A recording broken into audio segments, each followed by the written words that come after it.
Hey, Fatfish heads! It's time for another edition of the hottest new podcast on all platforms, Fatfish. Sit back and strap yourself in for the wildest ride on the open seas. Now, flap your fins for the fabulous Fatfish brothers, Eric Fish Snyder and Brad Grunny Grunberg, a.k.a. Snacks. We're back. 54, baby. It feels good. Feels great. Oh, man. How you been? I've been great, man. I missed you. We had a little, problems last week going with this great guest we're going to bring on. It was all on me, but the show must go on. And wow, man, you pulled one out of your hat. I look at this guy's resume, and I will just say this. I'm a big fan of the Game Show Network, okay? And when you get to be our age in the 60s, you just love game shows. Nanny Klein, did she watch The Price is Right like my grandmother Rose did and argue with the contestants? No, rice-a-roni's not $1.89. It's above $1.89. Did you do that? Did you say 60s? I'm 38. Yeah, I watch all the game shows. I loved game shows. I love the host. This guy, oh my goodness. This guy's one of the best in the business and one of the nicest guys going. I got so many stories about him, but let's bring him on. Ladies and gentlemen, say hello to Mr. Todd Newton. There he is. Oh, God. It's amazing. What an honor. Let me tell you something, Todd. Todd's the kind of guy when you're in a bar, Fish, and you're hitting on some ladies, then this guy walks in, you might as well go back to the dugout. Strike three, Eric Griggs, you're done. He takes over, baby. How are you? Oh, man. Listen, it's an honor to be on episode 54. I've got my 54th birthday right around the corner here, man. So twas meant to be, all of us gathering. And I bid you all a wonderful hello from a Marriott Hotel in Kitchener, Ontario, Canada this morning. Where is that? Well, I know we're just about 2 hours away from Buffalo, New York, but we're in town. I was telling Fish, I'm currently hosting the spring 2024 tour of the Price is Right stage show. Brad, as you know, in 23 years, I've had the privilege of doing this show, and it takes us all over North America. So Kitchener is a wonderful little town, good people. Haven't been to any bars, but watch out if I do, as Brad just said. Brad has a great idea called Wingman. This is perfect, Brad. You be his wingman. You're going to get his rejects. I would love his crumbs. What are you telling me? What I would do for Todd Newton's crumbs. See, in my fraternity at University of Arizona, all the good-looking guys like Todd would be the A team, and guys like us, Fish, would be the B team. So the A team would stand outside the house. All the girls, oh, there's Todd Newton. Oh, let's go. And then Todd would take them upstairs on a little tour. And then the girl would, come down and, get a, what are you doing with your mouth there, Fish? No, Todd would give him a tour. And then I would try to hit on the girl. And Todd would say no. But then he'd say maybe in a few weeks. But Todd is a gentleman, and he is one of my dear friends. I met him way back. Let me ask you this, Todd. You became the voice of the E channel, The Voice. Yeah. What was that like? How many auditions did it take? Well, I'll tell you. So I grew up in St. Louis, Missouri, and I started my career in radio in the early 90s and did a little bit of entertainment reporting in St. Louis locally. And in 1995, early 95, they flew me out to Los Angeles to do some interviews, to interview some celebrities for what was then the WB network. You remember the WB network? Sure. All those years ago? Sure. And while I was there, I knew I always needed something more than what the great city of St. Louis had to offer. So I was staying in the Universal Sheraton there in Universal City. And I remember looking down out of my hotel room and seeing 33 Universal City Plaza. And I knew right away that I think that's where E is now. It wasn't at the time. E was over on Wilshire in the mid-Wilshire district, across from the tar pits. But at the time, 33 Universal City Plaza was MTV. And as a 24-year-old radio DJ, I just assumed that becoming a VJ was the next step in my career, you know? So I went down the elevator, walked into MTV's offices, and I asked the receptionist, who do I talk to about becoming a VJ? It was complete naivete. I didn't know what I was doing. I had no Hollywood experience. I had been in Los Angeles for all of 6 hours, maybe. And she told me to have a seat. And this gentleman came out, took me into his office. His name is Kurt Sharp. And Kurt went on to become an executive at NBC. And I've thanked him a million times for this. But he popped in my VHS tape. I brought one with me. I only had one. And he said, well, listen, he goes, I can't just hire you. You need an agent. And my response was, well, who? I don't know any agents. Kurt Sharp picked up the phone. He called 3 people. He called a woman named Babette Perry, who is a legend in the hosting agent world. She wasn't taking new clients. She called a gentleman by the name of Ken Lindner, who was also very popular in the hosting agent world. He's since passed on. He said, well, send Todd's tape over. I'll take a look at it. I only had one tape. I couldn't send it over. He called a 3rd agent, a woman named Nicole Taylor at Abrams, Rubloff, and Lawrence, offices at 3rd and Crescent Heights. And she said, I just had a lunch meeting cancel. If he can come over right now, I'm happy to meet with him. I had $100 per diem that the St. Louis TV station had given me. Kurt pointed me to a taxi. He said, take it over the hill. And I didn't know what over the hill meant. You know, I'm from St. Louis. Cost me $50. So now I have $50, just enough to get back to my hotel. I sat there with Nicole. She offered to sign me. And 6 months later, I had a 4-year deal at E! Entertainment Television. All the stars were aligned on that day. Thank you, Kurt Sharp, Nicole Taylor Perry. It was just an incredible. So to answer your question in a very long-winded and overly detailed way, E! hired me to do the voiceovers for the network, to host a show called Coming Attractions, which was a movie trailer show, and to do the red carpet interviews with Joan Rivers. And I ended up spending 10 years at E! And I got to host Talk Soup, and I got to host the live news show every day. It was just an incredible experience. The network was still young at the time, and they allowed us to fall on our faces and make mistakes without repercussions, and to learn from that. It was just invaluable. So it was one audition, man, but it was an audition that changed my life. Hey, Fish, you know, it's interesting. Back then, they only hired facemen. They hired Mr. Todd Newton and my boy Greg Kinnear. Yes, all good-looking guys. And then we all kind of looked the same if you think about it. You know, it was back then my hair was brown like Greg's, and you know, we all kind of had that same Midwestern look. But yeah, it was incredible. And you know, as a 25, 26-year-old guy, single guy living in Los Angeles, sooner or later, you're going to come across the great Johnny Cocktails. You know, it was just meant to happen. Well, Fish, this is the guy. Fish told me he had a million questions for you.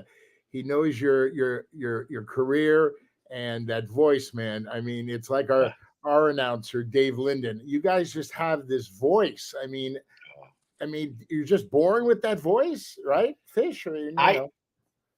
I don't know. I mean, I think you guys certainly have gifts. I mean, it's, you know, very early on, I saw men like Johnny Carson at night and Bob Barker during the day. And I saw them entertaining millions and millions of people just by being a version of themselves, or maybe an exaggerated version of themselves. And before I even knew what a host was, that's what I wanted to do. And I think, you know, just like you guys with your career paths, you find out what you need to do.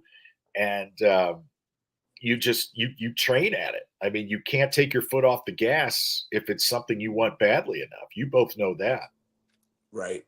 Well, I'm going to pay you a compliment. I have the utmost admiration for game show hosts because you rival what I do as a bartender. You read the room.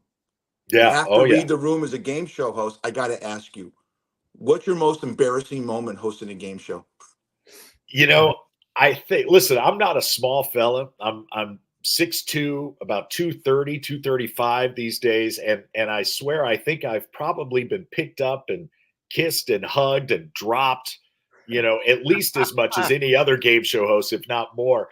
But I think that I don't know if embarrassing is the word. Memorable, certainly, because for me, when I'm on the stage, that's my element.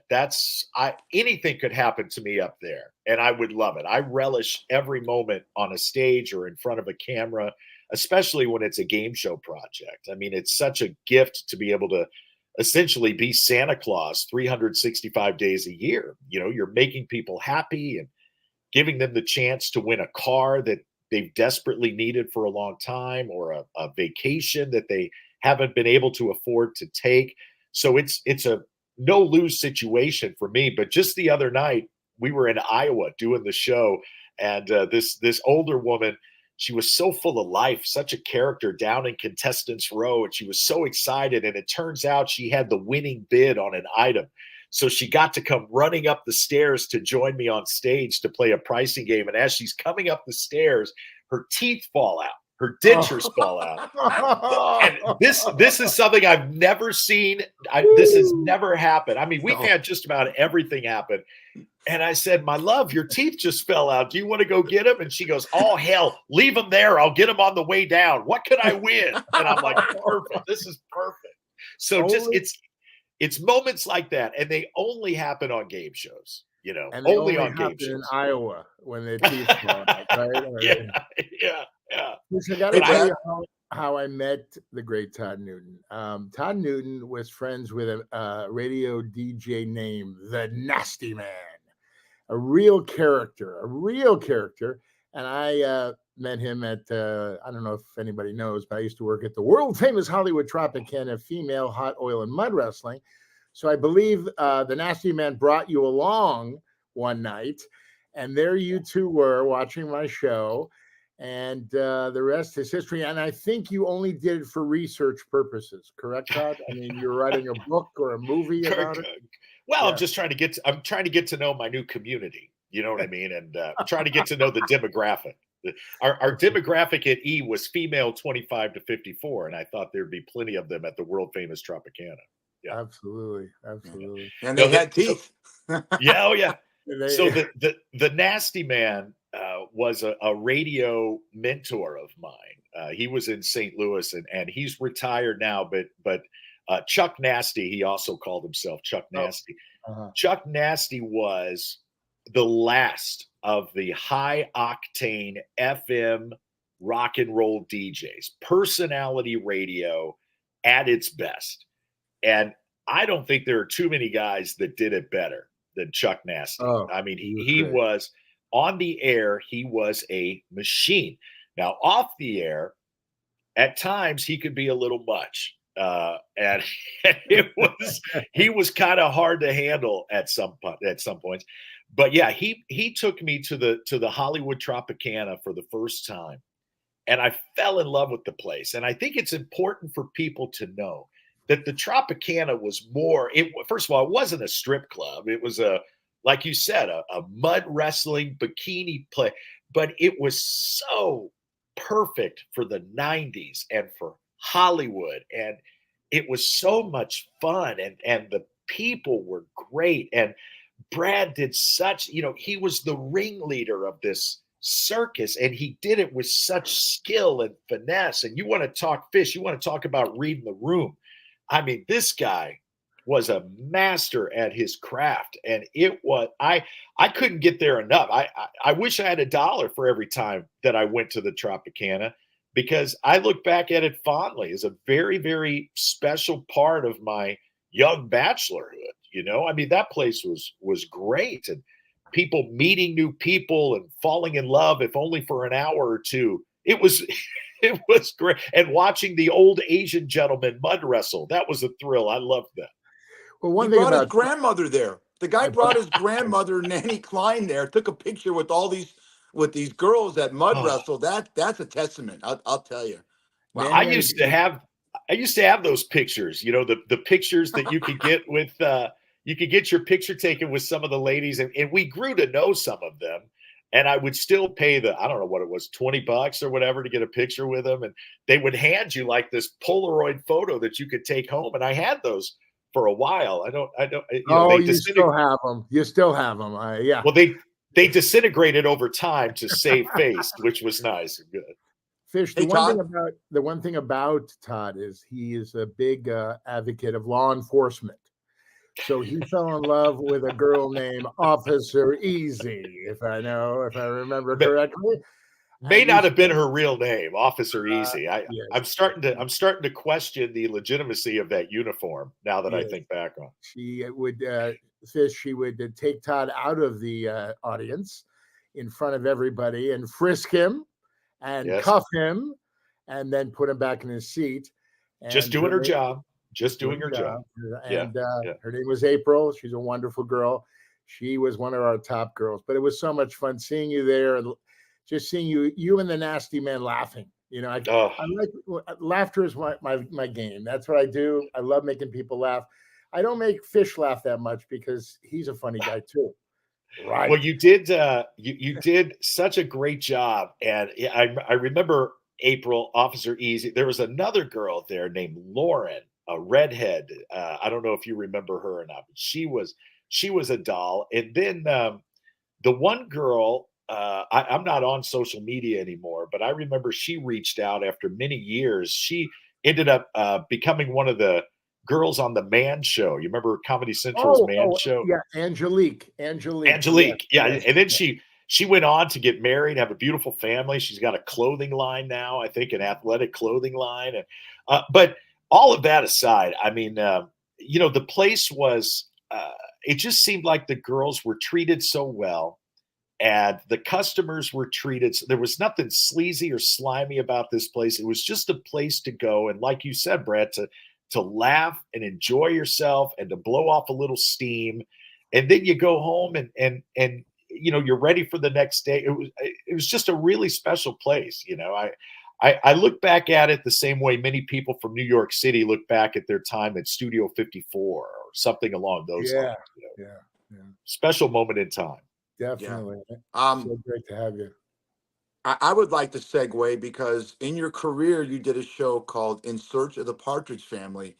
And I used to have a poster of Susan Day on my wall. I had a huge crush on her. The younger Susan Day, I know the LA Law. Talk about that show. Just educate me. Yeah. So In Search of the Partridge Family was 2001-ish. It was a VH1 show, and it was a reality competition show when all of those were just hitting the mainstream, American Idol and So You Think You Can Dance, or Dancing with the Stars, were just kind of becoming the thing. So In Search of the Partridge Family, the mission statement, if you will, was VH1 was going to remake the Partridge Family.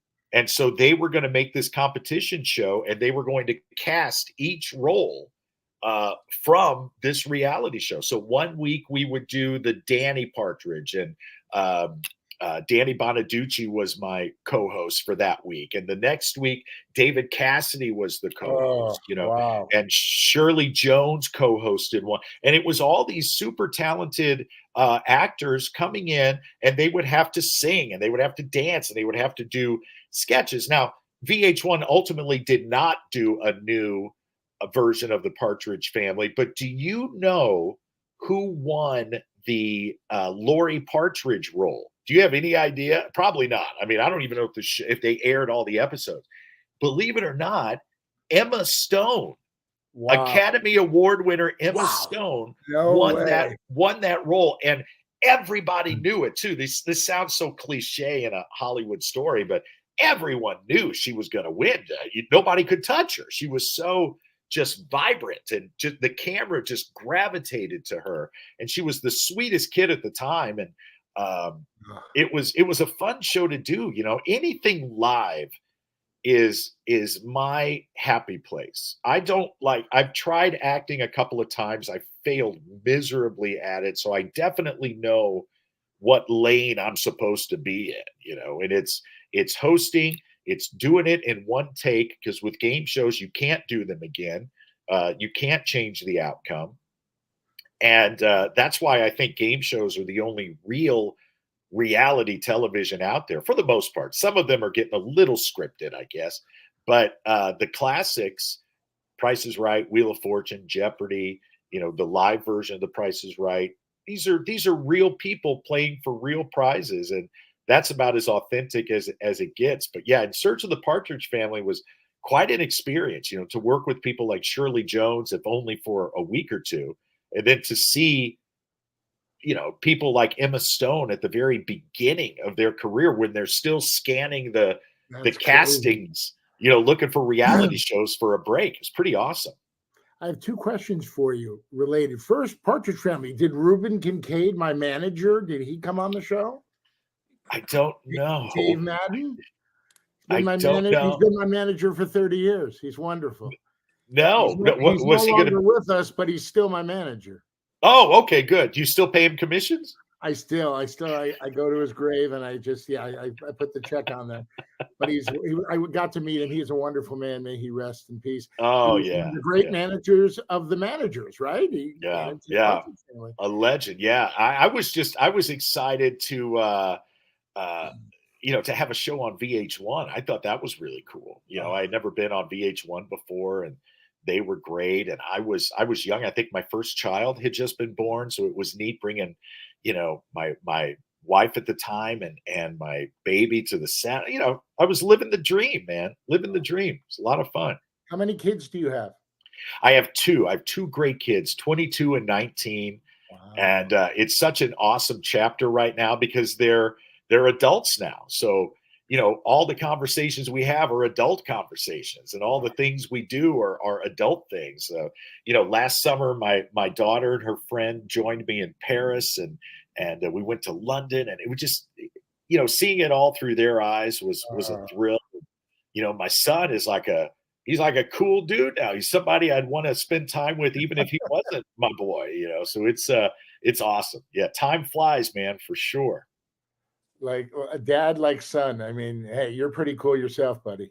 Well, I tell you what, this boy of mine, I appreciate all the kind words you said about me being a dashing marquee idol, and I added a little bit there to that. But my son blows me away. This kid, he's 6'3". He's built like just like a Greek god, and just a beast. But I just stand in awe, and I'm like, man, I hope I never have to arm wrestle this guy, because put me down 1, 2, 3. Yeah, a Greek god. Well, your son has a lot in common with fish. Yeah, hey, Todd, maybe Brad should hang out with your son and be his wingman.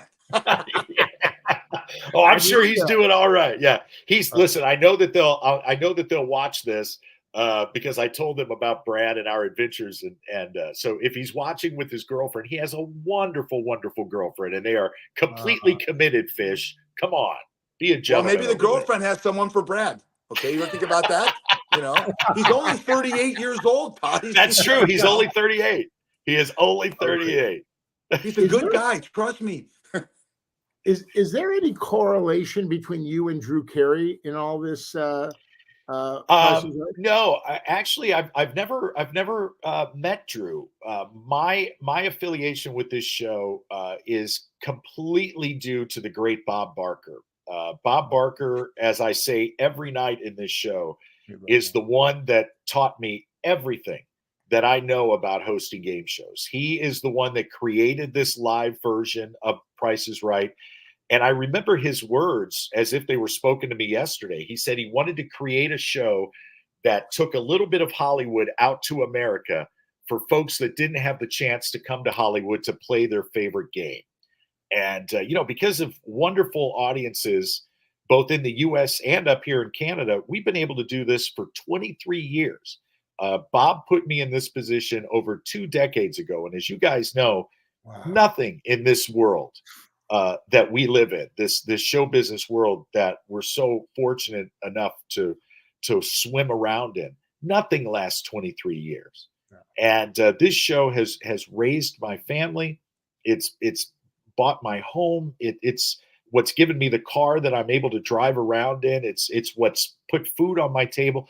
So to say I'm grateful to Bob Barker and to the brand, The Price is Right, is a gross understatement. Not to mention the viewers and but Drew is doing an incredible job. I mean, we see the momentum he's creating every night here out on tour.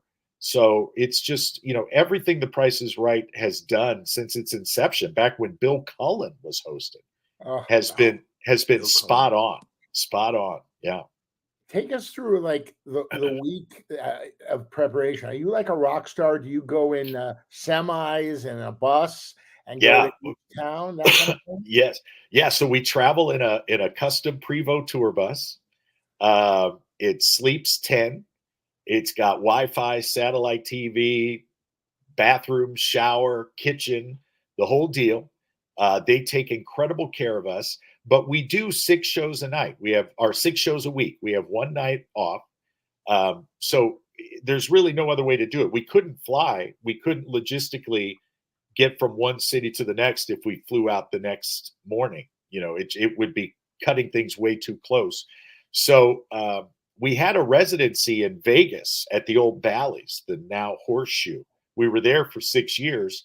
And when that agreement expired, the company thought, well, let's try touring. If we did one night in a city, let's see if we can really deliver. And it took a little while to find out what the ideal theater size is, because obviously intimacy is key to The Price is Right. People are used to watching it on their television sets, so they don't want to be way up in the nosebleeds. Excuse me. They want to feel like they're part of the action.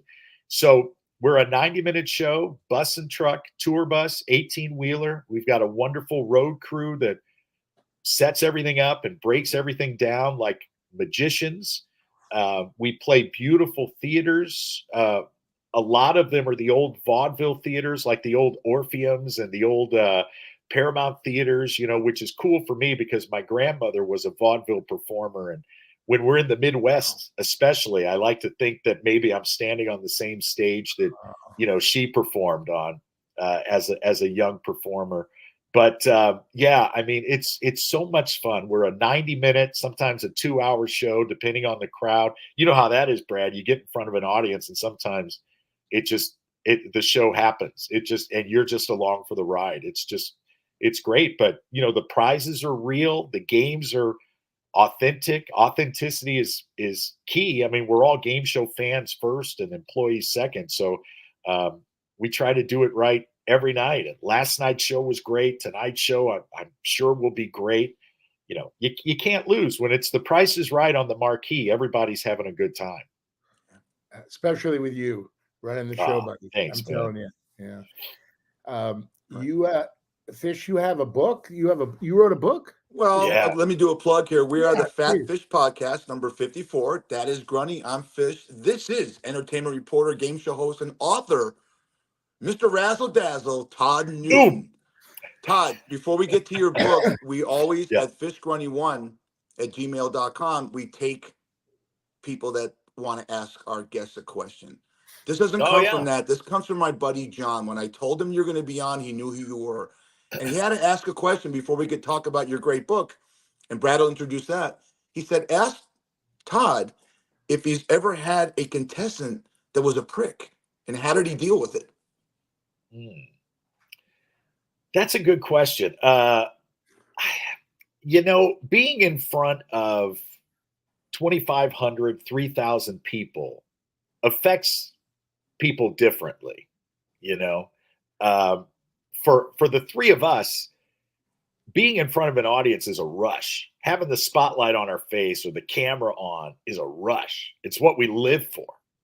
This is what we do. This is what we've always dreamed of.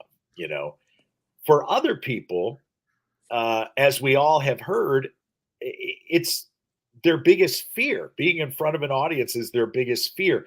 So I've never had people be rude, obviously, because on the other side of their interaction with me could be a pile of cash or a brand new Nissan Sentra or a trip to, Paris, France or Hawaii or something. So I'm kind of everybody's buddy, luckily.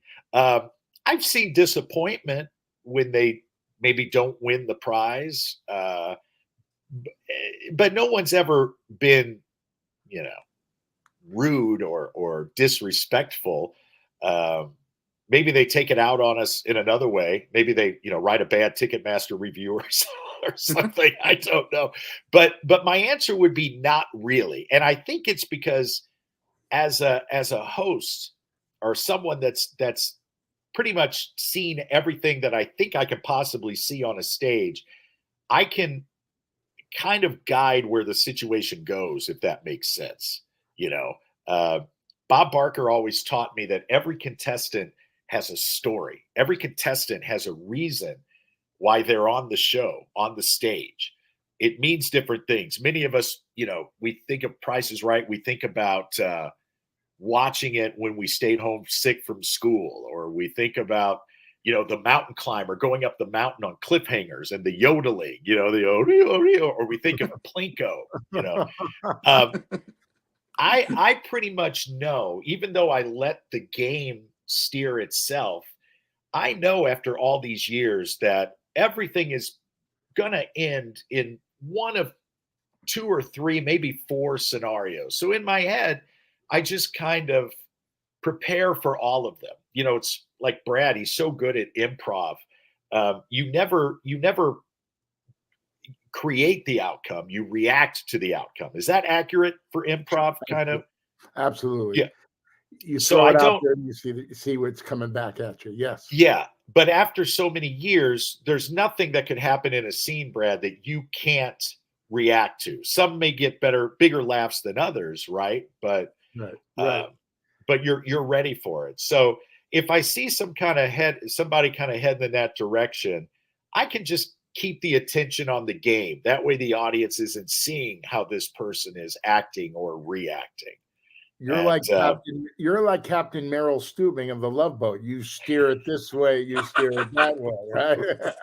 you can turn the wheel, but it's a mighty big ship, and it might take it a while to get there. But yeah, essentially. Yes, so Captain Stubing, yes. So thankfully, no one's been like, nobody's ever punched me in the mouth or anything like that, which is good. Who's gonna go nose to nose with a 6'3", 210 guy? I mean, come on, they're nuts. And also, they're on their best behavior, right? They're pretty much. I wish I was clocking in at 210. I'm up in these. They feed us well on these tours, So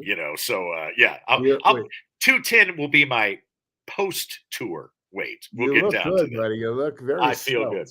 I feel good. That's feeling good. But that was a great question. Thank you, John. Yeah.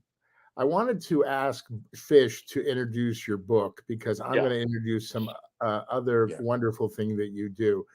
Fish, would you talk about his book? I'm going to absolutely, and that's why we do this podcast. Is Brad is so great at just the one-liners that it's. I've learned a lot, but one thing I love is you're going to talk about your philanthropy. Is this Life in the Bonus Round? Todd Newton. I'm going to leave that book up there, and you tell us about the book, please, and tell us where we can get it. I'll leave it on there for a few minutes. Sure. Well, the book is available on Amazon as well as on my website, which is toddnewtononline.com, and I'm very proud.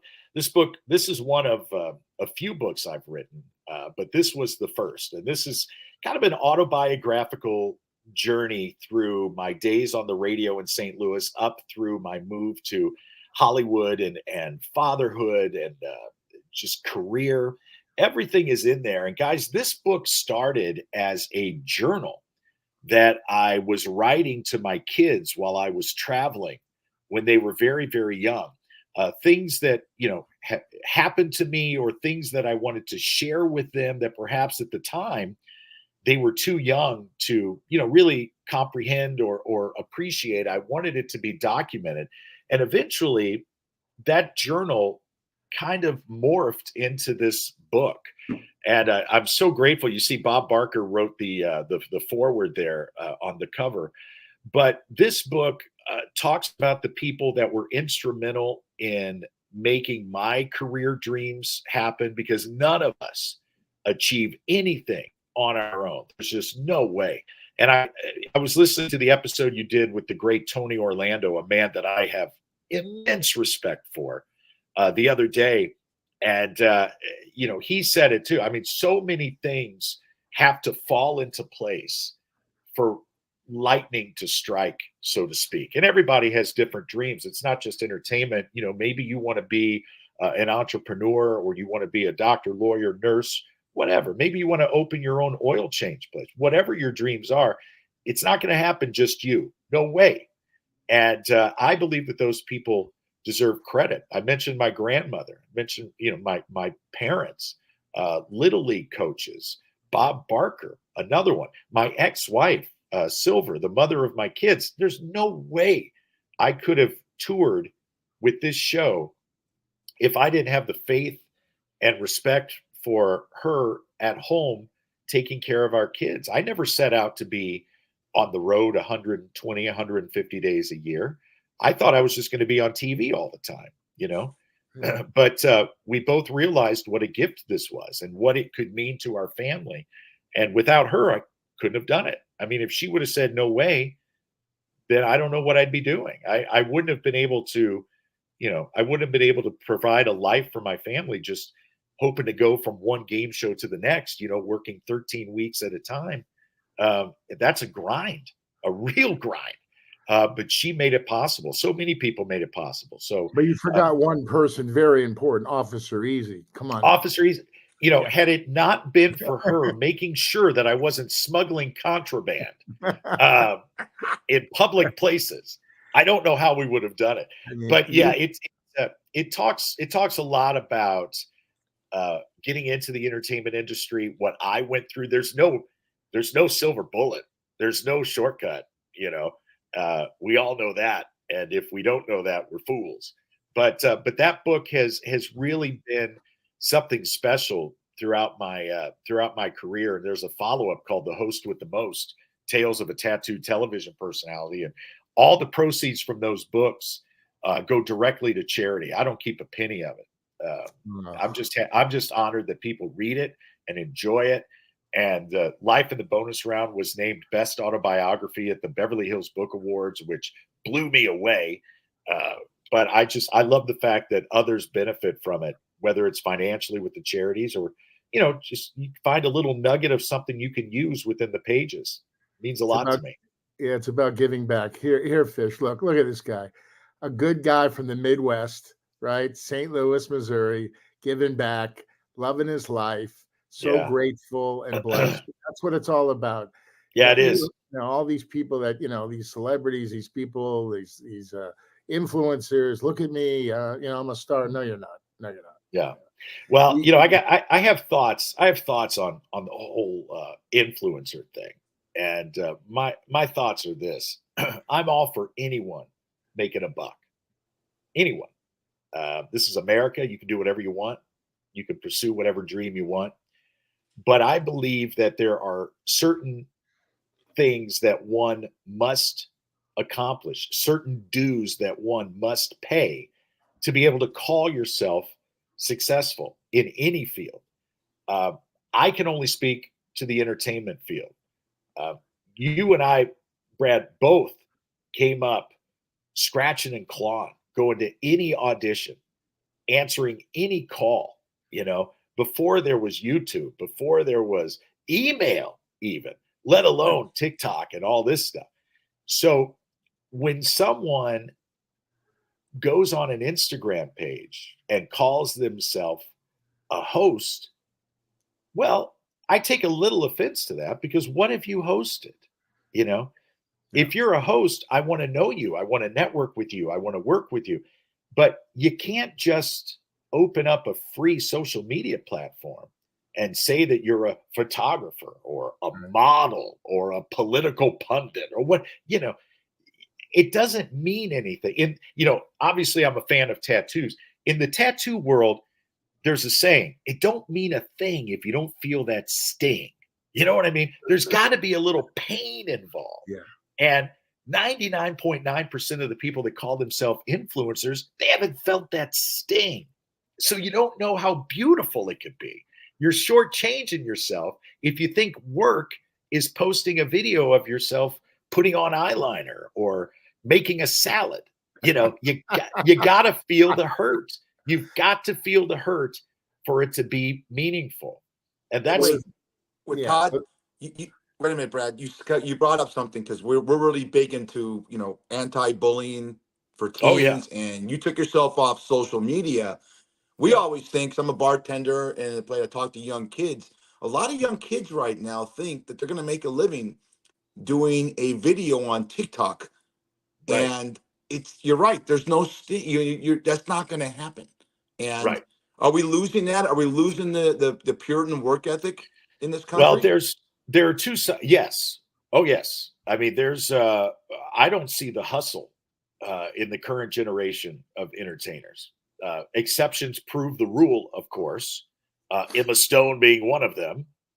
She is nothing but hustle and talent, and she's enjoying the fruits of her labor. Lori Partridge. That's correct. Look, I wanted to be the starting point guard for the LA Lakers when I was 14 years old. You know what I mean? It didn't happen. It didn't happen.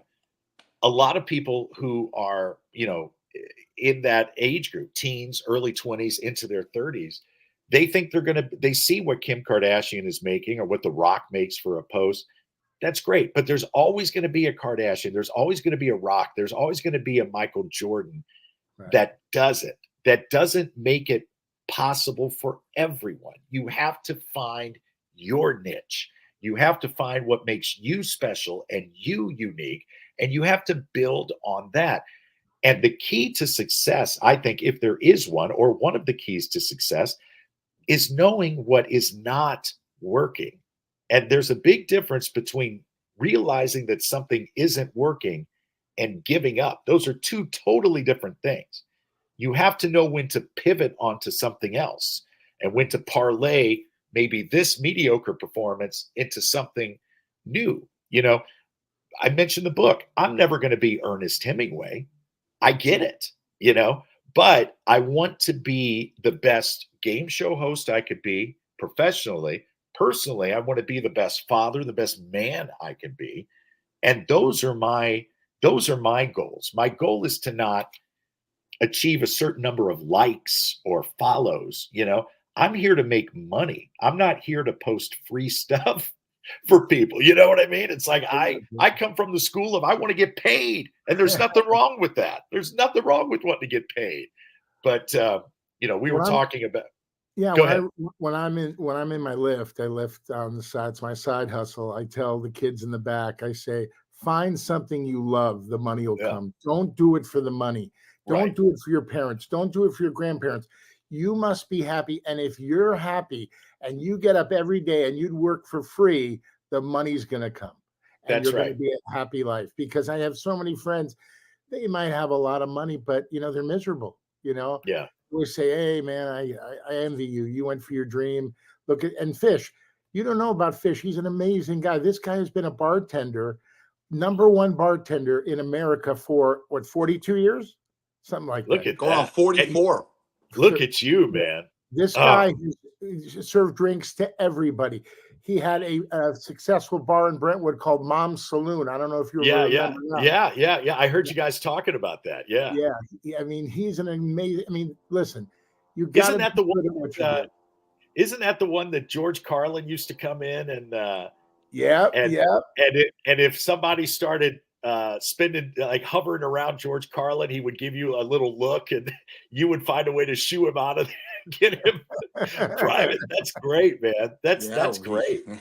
I mean, there's nothing better than waking up and loving what you do, and there's nothing worse than going to bed knowing you just wasted another day doing something that you hate. Amen. Amen. It's tough. Amen. It's tough. I want to talk to you about something that's very near and dear to your heart, Fish's heart, and my heart. you are a big advocate. I think Bob Barker passed the torch to you with Pet Rescue. Oh, And, yeah. Tell us a little bit about that. Yeah, here we go. The So LAF Pet Rescue. Yeah. LAF Pet Rescue is the 501c3 nonprofit that my family and I created early last year, actually middle of last year.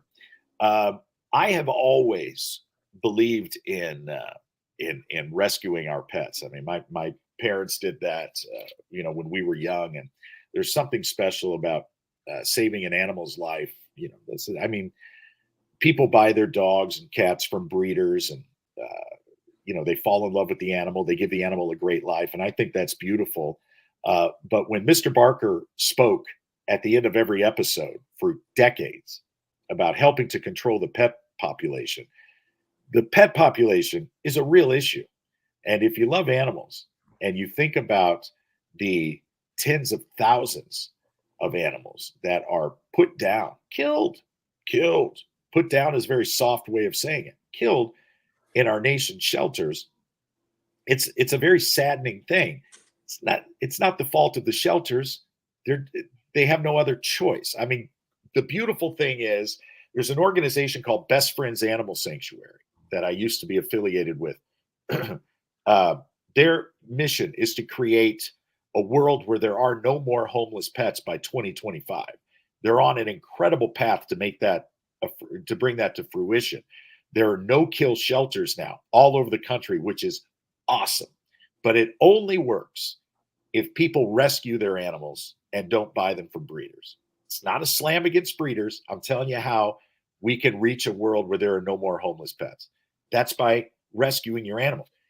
Any shelter is filled with loving dogs and cats. Yes, of course, there are animals that might not be able to be rehomed because of the lives they've been introduced to, it's a tragedy. But there are also rescue organizations for just about every breed of dog, every type of farm animal, we have my family, we have a purebred Belgian Malinois trained to the hilt, beautiful specimen. He's a rescue, if you bought him from a breeder, it'd be $5,000. We love that dog. Like there's no tomorrow. But LAF stands for Love Animals Family, which I believe are the three pillars of a fulfilling life. You got to have love. There's nothing like the love of an animal. And you got to have the love of your family if you want to feel fulfilled. So we are very, very honored to have an anonymous donor who, when he found out I was coming on this show, has agreed to match any donation that is made as a result of my appearance here on the Fat Fish podcast, which I think is awesome. And he's going to do it for 30 days. So if folks go to lafrescue.org, lafrescue.org, any donation you make, big or small, number one, it's tax deductible. And number two, you're getting 2 for 1.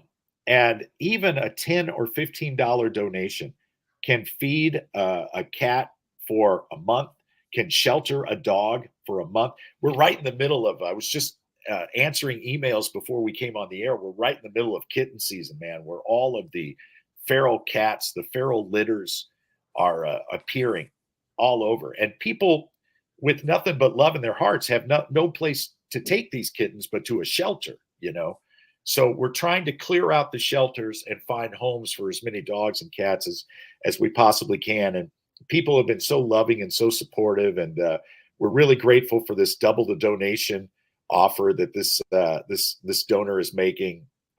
And I hope people will take advantage of it and really help us do something wonderful for these animals, especially this time of year. So thank you for letting me plug that. Yeah, absolutely. I appreciate it. You're the salt to the earth to find a forever home for these wonderful animals. I wanted to. We have a segment on our show when you were back in St. Louis, Missouri, growing up. What was your first job ever? Dude. Paying job. Do you know the answer to this? Is that why you asked it? No, we asked. You don't know? Okay. No. Okay. You just hit the home run with this one. So here's the answer. when I was 17 years old, I answered an ad in the back of the local entertainment rag. You know, they have LA Weekly in Los Angeles, and Right. In Phoenix, they have the Phoenix Sun, and I know they've got one in Vegas too, Fish. I don't know what it's called. In St. Louis, it was called the Riverfront Times, RFT. It said MC wanted for area nightclub. And it was a 618 area code, which is Illinois, just across the Mississippi River. Called the number, had to ask my dad for permission to call the number because it was long distance. Called the number, went in for an interview in this trailer, like an office trailer, like you would see at a construction site. And the job was for the MC of some local male strippers. Yes. It was at a nightclub, a nightclub called the Oz nightclub. The strippers were called the Wizards of Oz. I got the job. I got the job at 17.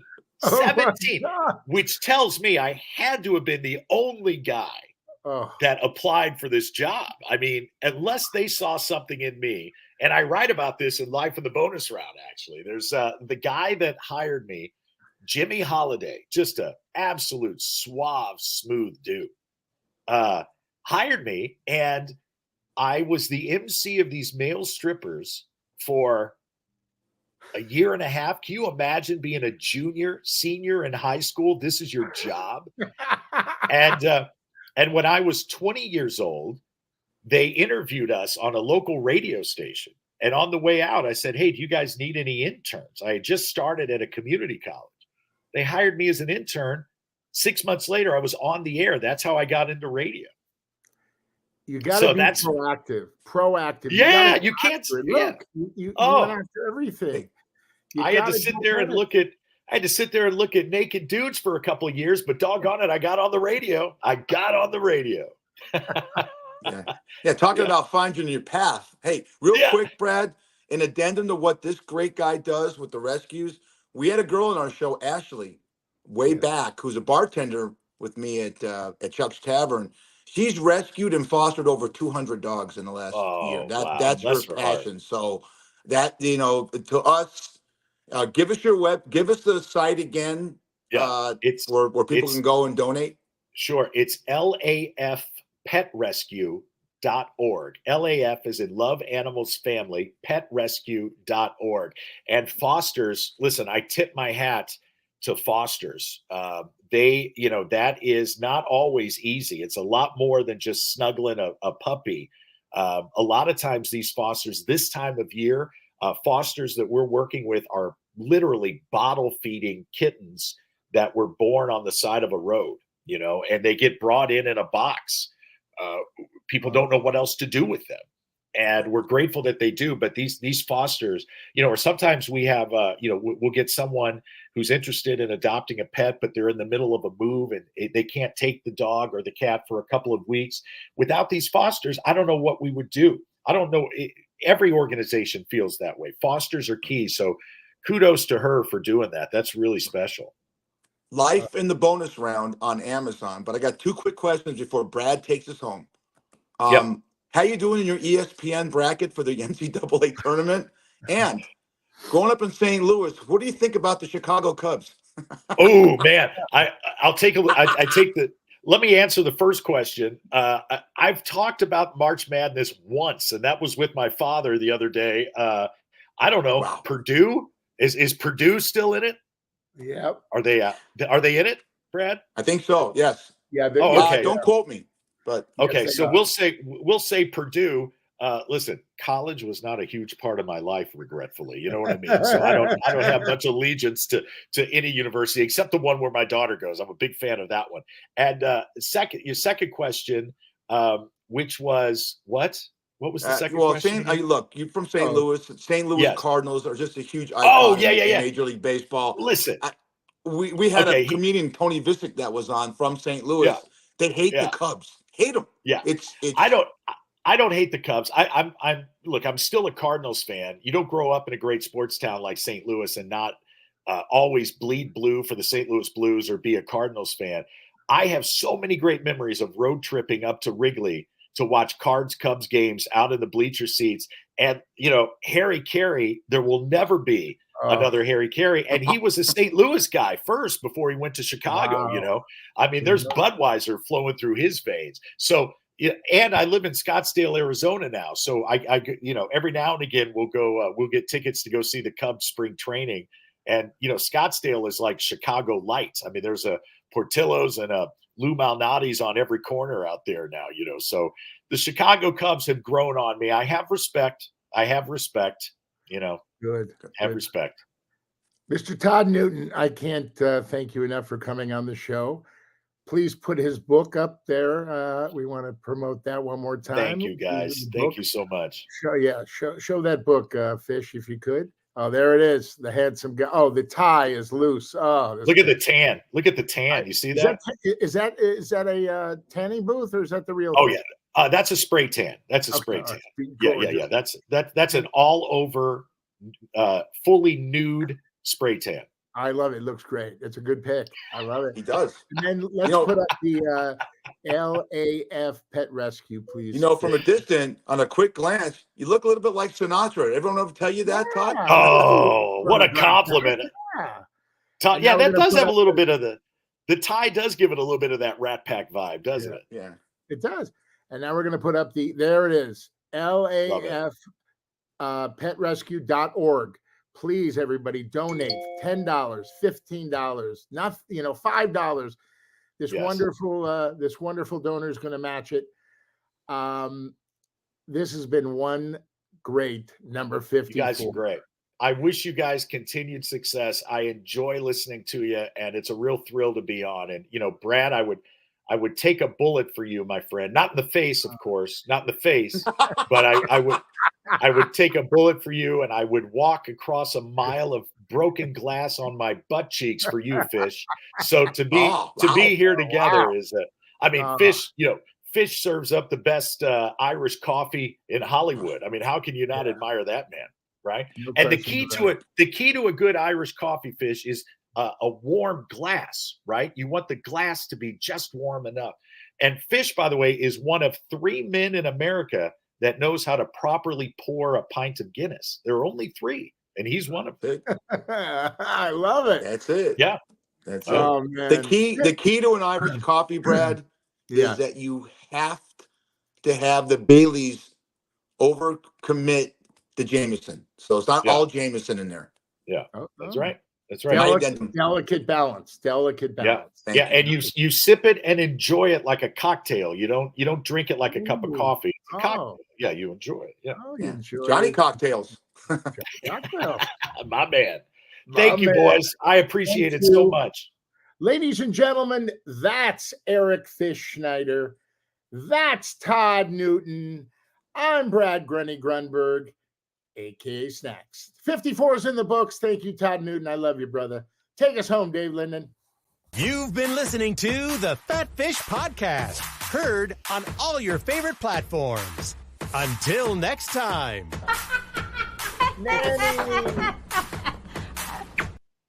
Yeah. Thank you guys so much. Todd, thanks for doing this. One of the best podcasts we've had. Brad, say something to get us out of here. I just did. Okay, well, we want to hear you again. You're the king of improv. One of the great interviews we've had. Todd has been a dear friend for many years. I can't wait to get to Scottsdale, but if you come to LA, you and I are going to get into some trouble if you know what I mean. We're going to go see a sick friend. Okay. No idea what he means. Come to Vegas. Come to Vegas. Shucks Tavern, North Durango.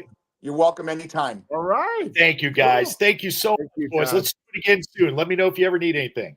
You got it. Have a great show tonight. Thanks, buddy. Thank you, guys. Love you. Bye, Brad. Love you, man. See you later.